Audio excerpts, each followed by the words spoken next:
Hello friends, welcome to stream graphics channel. मैं हूं उत्कर्ष पटेल। आज हम देखेंगे टूल पैलेट्स के बारे में। टूल पैलेट्स का शॉर्टकट है टीपी या फिर कंट्रोल 3। ये जो आप देख रहे हो टूल पैलेट, उसको ओपन करने के लिए आप कमांड प्रॉम्प्ट में टीपी लग के भी ओपन कर सकते हो, या फिर एक बार कंट्रोल 3 प्रेस करने से टूल पैलेट ओपन होगा, दूसरी बार कंट्रोल 3 प्रेस करने से टूल पैलेट क्लोज हो जाएगा। या फिर आप मेनू बार में से, टूल्स में से, पैलेट्स में से भी टूल पैलेट को ओपन कर सकते हो, या फिर व्यू रिबन में से यहाँ से भी टूल पैलेट को ओपन या क्लोज कर सकते हो। सबसे पहले हम ये समझते हैं कि टूल पैलेट का उपयोग क्या है। कई सारे ब्लॉक्स, लेयर्स, डायमेंशन, स्टाइल्स, ये सब चीज़ें ऐसी होती है जो drawing to drawing repeat use होता है। कई सारे ड्राइंग में कई सारे ब्लॉक्स की रिपीटेडली ज़रूरत पड़ती है, तो हम टूल पैलेट से इजीली किसी भी ब्लॉक को कहीं पर भी कोई भी ड्राइंग में ले जा सकते हैं। जैसे अभी ये हैग्स नट है, तो मैं यहाँ से सिंपली क्लिक करके ये ड्राइंग में वो ब्लॉक ला सकता हूँ। यहाँ पे आर्किटेक्चरल में से मानो यहाँ से मैं कोई भी ये एल्यूमिनियम विंडो को क्लिक करके यहाँ सिंपली क्लिक करके मैं उसको रिकॉल करवा सकता हूँ। तो इस तरीके से टूल पैलेट की मदद से आप कोई भी ब्लॉक को या हैच को या डायमेंशन को कहीं पर भी कोई भी ड्राइंग में इजीली आप रिकॉल करवा सकते हो। तो आइए समझते हैं हम कैसे नया टूल पैलेट क्रिएट कर सकते हैं और कैसे उसको कस्टमाइज कर सकते हैं। नया टूल पैलेट बनाने के लिए सबसे पहले यहाँ क्लिक करके राइट क्लिक करें, उसमें यहाँ पे कस्टमाइज पैलेट्स पे क्लिक करें, जिससे ये डायलॉग बॉक्स ओपन हो जाएगा। अभी मैं यहाँ पे पैलेट सेक्शन में राइट क्लिक करके न्यू पैलेट को क्लिक करता हूँ, जिससे एक नया पैलेट क्रिएट हो जाएगा, जिसका नाम मैं सपोज ब्लॉक्स दे रहा हूँ। आप देख सकते हो यहाँ पर भी एक ब्लेंड पैलेट क्रिएट हो गया है। अब मैं यहाँ पे दूसरा एक पैलेट क्रिएट कर रहा हूँ, न्यू पैलेट क्लिक करके, जिसका नाम मैं शेप्स एंड हैचेस दे रहा हूँ। तो आप देख सकते हो यहाँ दूसरा पैलेट भी क्रिएट हो गया है। अब आप यहाँ से पैलेट ग्रुप में आके ये सारी ग्रुप को सबसे पहले क्लोज कर सकते हो। उसके बाद यहाँ पे क्लिक करके राइट क्लिक करके न्यू ग्रुप पे आप क्लिक कर सकते हो, जिससे यहाँ पे एक नया ग्रुप क्रिएट हो जाएगा, जिसका नाम मैं दूंगा कस्टम और एंटर प्रेस कर दूंगा। अब मैं यहाँ से मेरे दोनों पैलेट को ड्रैग करके ये कस्टम ग्रुप में डाल सकता हूँ, जैसा कि मैंने अभी किया। अब मैं इसको क्लोज कर देता हूँ। अब आप देख सकते हो यहाँ पे ब्लॉक एंड शेप्स नाम के दो पैलेट्स क्रिएट हो गए हैं। यदि मैं यहाँ राइट क्लिक करके कस्टम पे क्लिक करूँगा तो मुझे सिर्फ मेरे ग्रुप में जो दो पैलेट थे वही यहाँ पे दिखाई देंगे। अब सबसे पहले इस पैलेट में किसी भी चीज़ को ऐड करने के लिए सबसे पहले हम ब्लॉक के बारे में समझते हैं। यहाँ पे मेरे पास कुछ ब्लॉक पहले से बनाए हुए हैं। यदि आपके पास नहीं है तो आप सिंपली नए ब्लॉक क्रिएट कर सकते हो। फिर उसको सिर्फ सिलेक्ट करके उस पर क्लिक करके उसको ड्रैग करके यहाँ लाके छोड़ देना है, जिससे आप देख सकते हो ये ब्लॉक यहाँ पे आ गया और ब्लॉक का जो भी नाम होगा वो यहाँ पे आपको दिखेगा। आप राइट क्लिक करके उसको रीनेम भी कर सकते हो, जैसे मैं अभी इसको रीनेम करके नट बोल्ट रीनेम कर रहा हूँ। अब यहाँ से मैं इसको पकड़ के वापिस यहाँ पे रख रहा हूँ। इस तरीके से आप किसी भी ब्लॉक को ड्रैग करके यहाँ पे ला सकते हो। यहाँ पे आप राइट क्लिक करके ऐड टेक्स्ट करके ये ग्रुप का एक नाम बना सकते हो। मैं इसको नाम दे रहा हूँ नट बोल्ट। फिर इस टेक्स्ट को आप सिंपली ड्रैग करके ऊपर ले जा सकते हो। अब यहाँ मैं राइट क्लिक करके ऐड सेपरेटर की मदद से एक सेपरेटर क्रिएट करता हूँ। मैं फिर से यहाँ पे ऐड टेक्स्ट करके एक नया सेक्शन क्रिएट करता हूँ जिसका नाम मैं फास्टनर्स दे रहा हूँ। अब मैं ड्राइंग में से मेरे फास्टनर को सिलेक्ट करके वो यहाँ लाके मैं ड्रॉप कर सकता हूँ। यहाँ से मानो मैं मेरे स्क्रू को कंट्रोल C करके कॉपी कर सकता हूँ। यहाँ लाके मैं राइट क्लिक करके पेस्ट कर सकता हूँ। इस तरीके से आप कितने भी ब्लॉक्स अपने पैलेट में ला सकते हैं। अब जैसा आप देख रहे हो मैं यहाँ पे एक नया ड्राइंग क्रिएट कर रहा हूँ, या कोई भी पुराना क्रिएट किया हुआ ड्राइंग में ओपन कर सकता हूँ और पैलेट की मदद से सिंपली पैलेट में क्लिक करके यहाँ मैं क्लिक करूँगा तो मुझे ये ब्लॉक डायरेक्ट मेरे नए ड्राइंग में इंसर्ट हो जाएगा। इस तरीके से आप कोई भी ड्राइंग में किसी भी ब्लॉक को इंसर्ट करवा सकते हो। अब समझते हैं कैसे शेप्स, डायमेंशंस और हैच टूल पैलेट में ऐड किए जाते हैं। तो सबसे पहले मैं यहाँ पे एक रेक्टेंगल क्रिएट कर देता हूँ, या फिर समझो एक लाइन क्रिएट कर देता हूँ। यहाँ पे मैं एक सर्कल क्रिएट कर देता हूँ। इस लाइन को समझो मैं एक अलग लेयर में डाल रहा हूँ। यहाँ से मेरे पास लेयर नहीं है तो सबसे पहले मैं एक लेयर क्रिएट करता हूँ। सपोज़ मैं यहाँ पे लेयर का नाम वॉल दे रहा हूँ। दूसरा एक लेयर मैं क्रिएट कर रहा हूँ जिसका नाम मैं सर्कल्स दे रहा हूँ। एक और लेयर मैं क्रिएट कर रहा हूँ जिसका नाम मैं हैच दे रहा हूँ।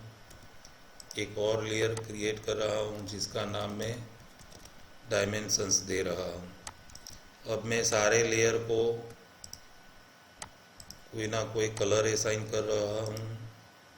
जैसे मैं हैच को 8 नंबर असाइन कर रहा हूँ, डायमेंशन को 3 नंबर असाइन कर रहा हूँ, और मैं अभी लेयर बॉक्स को क्लोज कर रहा हूँ। अब मैं समझो यहाँ पे इसका डायमेंशनिंग करता हूँ, लीनियर डायमेंशन। ये लाइन को मैं वॉल लेयर में डाल रहा हूँ। मेरे डायमेंशन को समझो मैं डायमेंशन लेयर में डाल रहा हूँ। ये सर्कल को मैं सर्कल लेयर में डाल रहा हूँ, और यहाँ पे सर्कल में समझो मैं कोई हैच कर रहा हूँ। मैं यहाँ पे एक दूसरा ऑब्जेक्ट क्रिएट कर रहा हूँ जिसमें मैं दूसरी टाइप की हैच इंपोर्ट करवा रहा हूँ। दोनों हैच का कलर मैं चेंज कर रहा हूँ।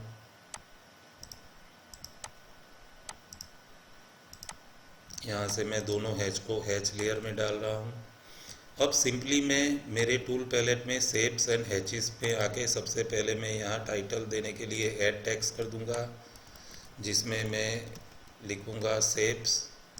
यहाँ ड्राइंग में आके सिंपली मैं लाइन को सिलेक्ट करके उसको ड्रैग करके यहाँ पे डाल दूँगा शेप्स में। मैं यहाँ पे सर्कल पे क्लिक करके सर्कल को यहाँ पे डाल दूँगा।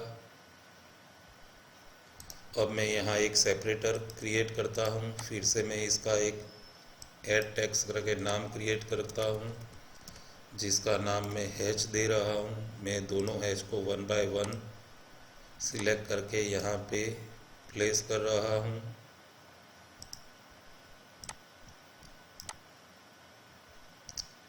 इसी तरीके से मैं और एक सेपरेटर क्रिएट कर रहा हूँ और एक ऐड टेक्स्ट करके अब मैं डायमेंशन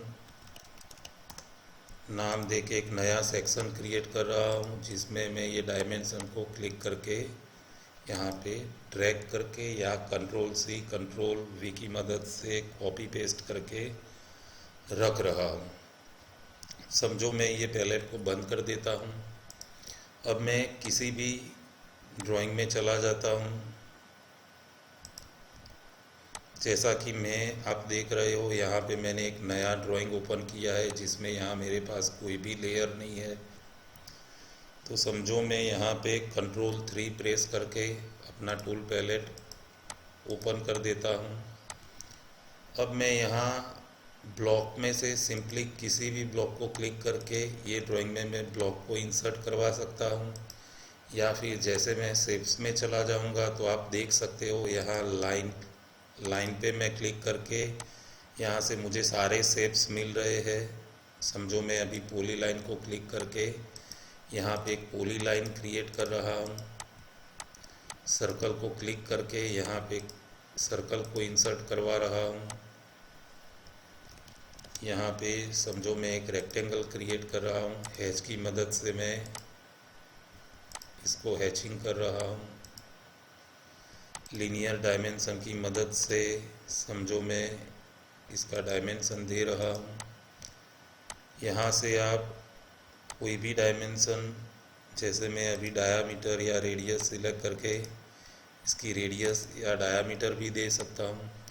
जैसा कि आप देख सकते हो, यहाँ पे सारे लेयर्स, वॉल लेयर्स में ये पॉली लाइन आ गई, सर्कल्स लेयर में ये सर्कल आ गया। डायमेंशन आप देखोगे तो डायमेंशन लेयर में होगा। हैच आप देखोगे तो हैच लेयर में होगा, यहाँ से देख सकते हो। सर्कल देखोगे तो आप सर्कल लेयर में होगा। आप यहाँ डायमेंशन स्टाइल में जाके भी चेक कर सकते हो कि डायमेंशन स्टाइल्स जो है वो ऑटोमेटिकली यहाँ पे क्रिएट हो गई है और उसी स्टाइल में यहाँ पे डायमेंशनिंग हो गया है। इस तरीके से आप किसी भी शेप को, डायमेंशन को, हैच को या ब्लॉक को किसी भी ड्राइंग में यूज़ कर सकते हो। अब मानो मैंने जो ये पैलेट क्रिएट किया है उसको मुझे दूसरे कोई कंप्यूटर में यूज़ करना है, तो वो कैसे कर सकते हैं? तो आइए देखते हैं। मैं यहाँ पे राइट क्लिक करके कस्टमाइज पैलेट को ओपन कर लेता हूँ। सबसे पहले ये मैं यहाँ से ब्लॉक्स को एक्सपोर्ट कर रहा हूँ। समझो मैं उसको मेरे कोई फोल्डर में सेव कर देता हूँ। समझो अभी मैं यहाँ पे DWG फोल्डर में ब्लॉक्स नाम से उसको सेव कर रहा हूँ। वैसे ही मैं मेरे शेप्स एंड हैचेस को यहाँ से मैं एक्सपोर्ट करवा रहा हूँ। उसको भी यहाँ पे DWG में मैं XTP फाइल, जो कि पैलेट एक्सटेंशन है XTP, वो एक्सटेंशन से मैं शेप्स एंड हैचेस वाली फाइल को एक्सपोर्ट करवा रहा हूँ। अब मैं पैलेट में आके यहाँ से किसी भी और एक पैलेट को करंट करके फिर मेरे ये जो ब्लॉक्स एंड शेप्स जो है वो दोनों पैलेट को यहाँ से मैं डिलीट कर देता हूँ। अब जब भी मुझे जो भी कंप्यूटर में ये पैलेट की ज़रूरत होगी तो मैं सिंपली यहाँ से मेरी ये दो फाइलें कॉपी करके वो कंप्यूटर में ले जाऊँगा, वहाँ पे पेस्ट कर दूँगा। फिर वो कंप्यूटर में ऑटोकैड ओपन कर लूँगा, जहाँ पे मैं कंट्रोल-3 प्रेस करके पैलेट ओपन कर लूँगा। राइट क्लिक करके मैं यहाँ पे कस्टमाइज पैलेट में चला जाऊँगा। वहाँ पैलेट सेक्शन में आके मैं राइट क्लिक करके इंपोर्ट को क्लिक करूँगा। फिर यहाँ से ब्लॉक XTP को जहाँ पर भी मैंने कॉपी किया होगा वहाँ से पकड़ के ओपन कर दूँगा। तो आप देख सकते हो यहाँ पे मेरे पास ब्लॉक्स करके पैलेट आ गया है, यहाँ पर भी वो ओपन भी हो गया है। वापिस मैं इसी तरह से मेरे शेप्स वाले पैलेट को भी रिकॉल करवा सकता हूँ। तो इस तरीके से कभी भी कहीं पर भी हम अपने पैलेट्स ले जा सकते हैं या ला सकते हैं। तो यहाँ पे हमने देखा हम कैसे अपने पैलेट्स क्रिएट कर सकते हैं या कोई भी पैलेट को कस्टमाइज़ कर सकते हैं। यदि आपको हमारा वीडियो पसंद आया हो तो हमारी चैनल को लाइक करें, सब्सक्राइब करें। Thank you.